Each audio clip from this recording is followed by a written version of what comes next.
전세 임대 기간 10년 보장 후 연장까지 문재인 정부 실책 되풀이할 것. 이거 한번 내밀었다가 또 거둬들인 걸로 알고 있는데. 네, 그래서 지금 3월 13일 날 나왔었거든요. 근데 이게 처음이면 그냥 그러려니 하겠는데 문제가 아니라는 거. 이게 끝이 아니라는 거지. 아, 그래요? 모태가 있어, 모태가 있어. 이게 24년 12월에 임차인 무제한 전세갱신권 이거 우리 비상계엄 터지고 나서 얼마 안 있다가 이게 나왔었거든요. 이거 진보당인가 정의당인가 아무튼 뭐 거기서. 민주당. 아, 민주당이에요? 네, 진보당. 진보당. 진보당에서 나왔었죠. 그런데 3개월 지나서 다시 또 이 민주당 정책 과제로 10년 보장 후 연장까지. 잘 봐보세요. 무제한 갱신권이랑 10년 보장 후 연장까지가 차이가 있냐라는 거예요. 똑같죠. 똑같잖아. 근데 네. 이게 왜 똑같을 수밖에 없는 게 이 계약을 2년씩 10년을 보장하고 이후 연장까지 가능하도록 허용한 다음에 이게 신규로 계약할 때도 인상률 상한 5%를 적용하겠다는 거예요. 그럼 그냥 가격이 변함없이 5%까지만 해서 그냥 쭉 무제한 갱신권처럼 쭉 가는 거랑 차이가 없다는 거예요. 그러니까 지금 가격에서 5%씩만 가는 거야. 네, 그리고 문제는 뭐냐면 제가 임대를 놔보니까 알겠어. 왜냐면 시장이 항상 올라가지 않아요. 네. 우리 2021년에 급락했잖아요. 전세가도 똑같이 3-40% 급락했거든요. 근데 문제는 급락할 때는 급락한 가격이 적용이 돼요. 시세로. 근데 올라갈 때는 5%씩 올리는 거야. 어떤 느낌인지 아시겠죠? 그러니까 지금 21년도 하반기에 전세가가 급락했어요. 그 가격에서 지금 5%씩 올라오고 있어. 근데 또 중간에 급락하잖아요? 또 내려가. 5%씩 올라와. 하나도 앞뒤가 안 맞는다 진짜 정책이. 그러니까 이게 하락하는 거에 상관없이 그냥 계속 5%를 올려주겠다라는 게 아니잖아요. 그러니까 이게 그래서 더 재산권 침해가 될 수밖에 없는 거예요. 그렇죠. 세입자가 들어와서 계속 살아. 그리고 새로운 사람이 와도 그 가격이야. 그리고 팔고 싶어도 전세자가 나는 계속 평생 여기서 살 거야. 그러면 이제 못 파는 거예요. 이게 재산권 침해가 될 수밖에 없지. 그리고 이렇게 되면은 세금은 어디서 낼 거야? 이 집 갖고 있는 사람은. 그러면 결과적으로 집주인들은 세를 놓지 않게 되거든요. 그래서 저는 이거가 만약에 지금 문제는 이제 2024년에 12월에 이게 나오고 이게 시작으로 그 다음에 이런 식으로 계속 조금씩 말을 바꿔서 약간 수정한 것 같지만 포장만 수정을 해서 결과적으로는 내용물은 똑같은 것들이 계속해서 반복해서 이렇게 간을 보는 식으로 나올 것 같다라고 생각이 들거든요. 이번에도 분명히 이거 안 된다 그랬는데 똑같은 내용이지만 이름만 바꿔서 나왔어요. 그 또 막 말이 나오니까 여론이 안 좋으니까 또 쏙 들어갔잖아. 근데 그 다음에 또 안 나올 재간이 있냐는 거지. 이제 또 바꿔서 뭐 2+2+2라든지 뭐 이런 식으로 살짝 바꿔가지고. 그러니까 이름을 바꿔서 이게 앞으로도 계속 나올 거라는 거예요. 근데 이게 문제는 이게 전세가 소멸될 수 있는 그런 정책이라는 거예요. 그렇죠. 우리가 지난번에도 제가 말씀드린 규제 역설 얘기하잖아요. 임대가를 제한해가지고 임차인분들의 거주를 보장하는 건 너무 좋아. 근데 문제는 그 매물 자체를 없애버릴 수가 있는 거잖아요. 우리가 그때 규제 역설 그 로베스피에르의 우유 파동 사건이랑 똑같잖아요. 우유 가격을 제한해. 우유가 안 나와. 젖소가. 그래서 왜 안 나오나 봤더니 사료값이 너무 비싸서 그 목장 주인이 힘들어서 사료값을 제한해. 사료 파는 사람이 너무 힘들어서 사료를 안 만들어. 젖소가 굶어 죽어. 시장에 우유가 안 나와. 가격이 폭등해. 이게 시장의 논리로는 이게 너무나 당연한 거고 과거의 역사로 이미 확인이 된 건데 이걸 왜 계속 이렇게 하는지 솔직히 잘 모르겠어요. 이거 하면 전세 제도는 진짜 더 빠르게 없어지고 이제 전세 매물은 빠르게 없어지거든요. 근데 문제는 뭐냐면 서울시 24년도에 1년 거래량을 보면 58,000건이 매매예요. 전세가 14만 그리고 월세가 10만이 넘었어요. 매매가 19%, 전세가 46%, 월세가 33%예요. 근데 지금 전세가 비중이 46%가 있을 때의 월세가랑 이 46%가 무너져서 없어졌을 때의 월세가랑은 정말 차이가 많이 날 거예요. 지금도 월세가 폭등한다고 지금 말이 많잖아요. 뭐 서울 월세가 뭐 600이니 700이니 1000이니 1500이니 막 말 엄청 나오는데 지금 전세가 그나마 46% 지금 받쳐주고 있는데 월세가 폭등한다고 난리인데 만약에 지금 전세가가 없어지고 물론 여기서 전세 제도가 없어지면 매매로 갈아타는 수요가 있겠지. 근데 지금처럼 막 불안하다고 그러고 돈 없다고 그러고 경제 힘들다고 하면 매매로 넘어갈 수 있는 사람의 수요는 많지 않을 거란 말이에요. 그럼 대부분 다 월세로도 넘어올 수밖에 없어. 그럼 월세가 폭등은 지금 폭등한다는 얘기랑은 정말 상상할 수 없을 정도로 월세가가 폭등할 수밖에 없거든요. 그래서 임차인을 보호한다라고 나는 정책이지만 임차인한테 오히려 그 피해를 고스란히 더 크게 만드는 정책일 수밖에 없어가지고 제가 여러분들에게 꼭 이거는 본인들의 의사를 좀 적극적으로 표명해줬으면 좋겠다라고 말씀을 드리고 싶어요. 네, 그래서 그 톡방에 돌더라고요. 그 뭐 반대 표시하고 뭐 이런 거 있지 않습니까? 네, 의견에. 네. 저도 막 돌 때 저도 가서 의견을 개진하곤 하는데 이 본인의 그런 권리를 보호하기 위해서라도 꼭 그런 의견 개진을 적극적으로 좀 하셔야 되지 않나.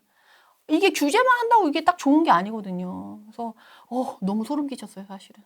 이런 거 보고. 그렇지 않나요? 나 진짜 이거 전세 없어진 다음에 월세가 올라간다고 생각해 보세요. 그거 누가 감당할 건데. 세입자가 그러니까 월세 500 시대가 온다.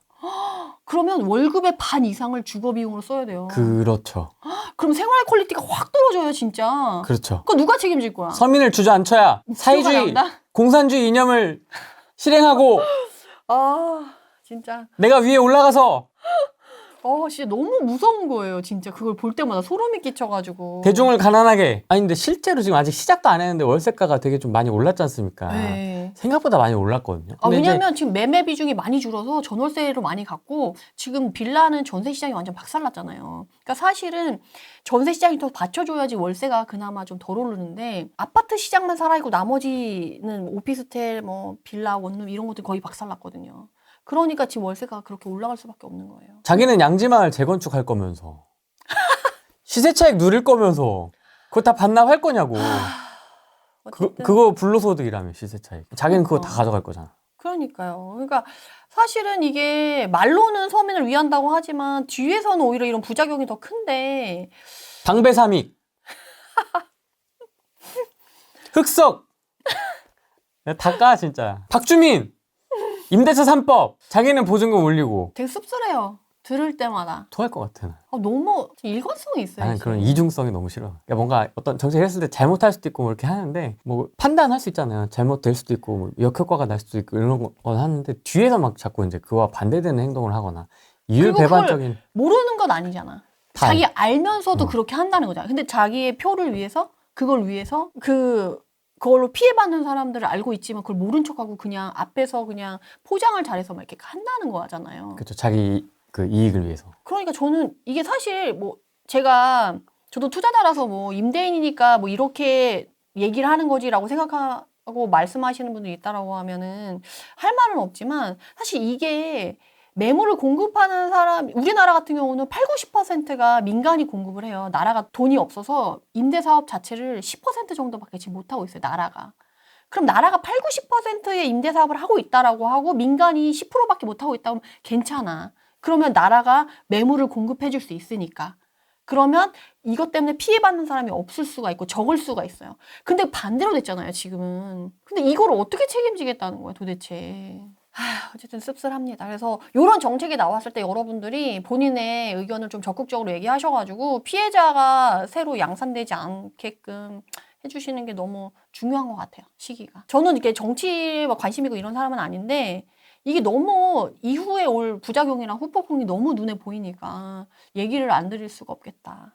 근데 이게 좀 더 세진 것 같지 않으세요? 옛날부터 더 세졌지. 왜냐면 거대잖아. 거대 야당이니까. 훨씬 그 문재인 정부 때보다 훨씬 더 이게 좀 더 드라이브가 세게 걸리는 것 같다는 느낌. 이거 이제 만약에 되잖아요? 거기까지 갔다. 만약에 대통령이나 뭐 이런 데까지 갔다. 거칠 거 없지, 이제. 거대 야당으로 지금 2세대까지 왔잖아요. 그러니까 더 거치는 게 없는데, 이후에 이제 대통령까지 거기서 나왔다. 이제 거부권도 못 써. 다 뺏겼으니까. 그리고 지금은 이렇게 간복이라는 식으로 뉴스에 먼저 나오고 이게 나오지. 나중에 되면 통과되고 뉴스에 결과만 나올걸요? 이렇게 됐습니다. 손 쓸 수가 없어. 입법 발의하면 통과야 바로.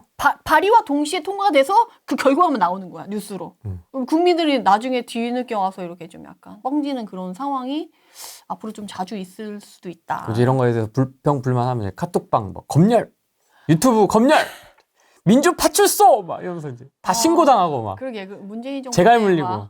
막 방송에서 막 엄청 부동산 강사들이나 유튜버도 엄청 때리고 막 세무조사하고 그랬던 게 그쵸. 또 생각이 그렇게 나네. 때려잡고 지들은 뒤에서 통계 조작했잖아. 나 이런 게 싫은 거야, 이런 게. 다 걸렸잖아, 나중에. 그러니까 이게 사실 눈 가리고 아웅인데 어쨌든 그래서 국민이 더 자기의 의견을 내는 게 중요한 것 같아요. 진짜 너무 중요한 시기다.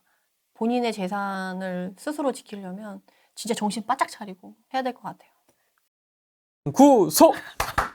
아니 왜 이러세요? 이재명 좋아하시는 분들도 있고 그 민주당 옹호하시는 분들도 있잖아요. 사람이 생각이 다를 수가 있잖아. 전 존중합니다. 내 눈앞에만 나타나지 말라고. 그러니까 존중을 존중해. 하는데 이런 부분에서는 조금 생각을 해볼 여지는 있다. 그래서 그런 것들을 놓치지 않았으면 좋겠다라고 이제 의견을 게재하는 거지 막 정치색을 드러내거나 막 뭐 이렇게 한 건 아니까 좀 오해는 안 하셨으면 좋겠어요. 그리고 우레이님도 사실 그러시잖아요. 유튜버를 운영하는 사람으로서. 오죽 답답하면 이러겠습니까? 그죠? 이건 아니지 않냐. 저도 네. 약간 원래 이런 얘기를 잘 하는 사람은 아닌데 하다 보니까 약간 너무 이거는 좀 피해 보시는 분들이 너무 명확관화해서 근데 일각에서는 또 그게 너무 당연하다는 식으로 받아들이는 분들이 또 있어요. 진짜 일각에서는. 약간 이게 일당 독재 약간 그런 느낌으로 좀 가는 느낌이라 아니 하물며 히틀러도 당선된 사람이잖아요. 그러니까 무서워. 그러니까 이게 얼마나 이제 본인의 투표권을 행사하는 게 중요한 건지 정말 여실히 느끼게 되는. 권한대행한테 몸 조심하라. 조폭도 아니고 몸 조심하십시오. 어떡하라는 거지? 뭐 어떻게 하겠다는 건가? 뭐 이런 느낌.